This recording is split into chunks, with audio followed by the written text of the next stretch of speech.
আগুনের ঘটনা আসলে আমাদেরকে আগে থেকে এটা জানানো হয়নি, ঠিক আছে। তখন আমরা এজেন্সির সাথে যোগাযোগ করছি, বলছে দেন এখানে আসলে আমরা বিস্তারিত বুঝতে পারবো, এই কারণে আসে পড়ছি।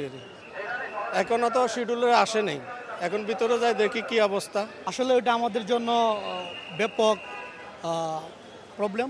কারণ হচ্ছে আমরা প্রস্তুতি নিয়ে আসছি 3-5 ঘন্টার মধ্যে ইন্ডিয়া পৌঁছে যাব, ইনক্লুডিং লাগেজ দেওয়া, পাশাপাশি হচ্ছে ওইখানে নামা, ওইভাবে শিডিউল করা, ওইখানে গাড়ি বুক করা, মানে সব মিলে এটা আমাদের জন্য চরম একটা ভোগান্তি।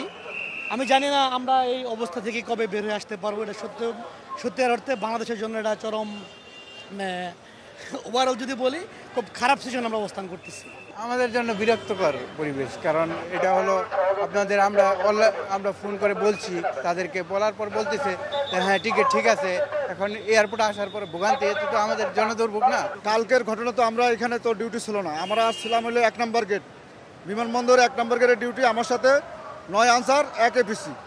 আমরা এখানে ডিউটি করার পরে আমরা শুনতে পারছি যে ওখানে আগুন লাগছে। পরে আমরা ওখানে সবাই দৌড়ে যাই এবং ক্যাম্পে থেকে আরও আনসার সদস্যরা চলে আসে। এখানে আসার পরে আগুন নিয়ন্ত্রণে আনার চেষ্টা করে।